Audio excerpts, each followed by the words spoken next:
దళిత క్రైస్తవులకు ఎస్సీ హోదా ఇవ్వాల్సిందేనని ఎంఆర్పీఎస్ వ్యవస్థాపక అధ్యక్షులు మందకృష్ణ మాదిగ డిమాండ్ చేశారు. మతం మారినప్పటికీ కులం మారదని తెలిపారు. ఏ మతంలో ఉన్నా దళితుల పట్ల వివక్ష కొనసాగుతోందని ఆవేదన వ్యక్తం చేశారు. గతంలో ఉద్యమాల ఫలితంగానే బౌద్ధులకు, సిక్కులకు రిజర్వేషన్లు కల్పించారన్నారు. దళిత క్రిస్టియన్లకు రిజర్వేషన్లు ఎందుకు కల్పించరని కేంద్ర ప్రభుత్వాన్ని మందకృష్ణ మాదిగ ప్రశ్నించారు. దళితులు, సిక్కు రాజకీయ నాయకులందరూ కొట్లాడితే 56లో వాళ్ళని కూడా చేర్చారు. 90లో 1990 నాటికి బౌద్ధులు, నవబౌద్ధులు, అంబేద్కర్ వారసులు అనబడుతున్న వాళ్ళందరూ మళ్ళీ కొట్లాడితే వాళ్లకు 90లో వచ్చింది. అంటే మొట్టమొదలే మరి సిక్కులను, బౌద్ధులను మన దేశ మతస్థులను ఇక్కడ తీసుకోలేదు కదా. ఎక్కడ పోరాటం జరిగితే పోరాటానికి తగ్గట్టుగా ఫలితం వచ్చేసింది తప్ప ముందే చేర్చలేదు కదా. Number 1 point.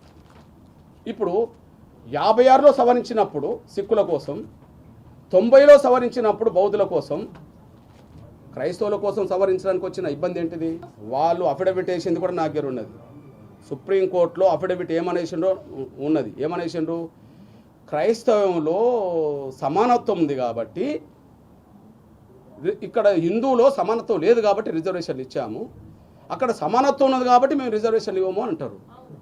సమానత్వం బయట, ఏది క్రైస్తవ సమానత్వం అనేది బార్డర్ అవతల క్రైస్తవంలో ఉండవచ్చు.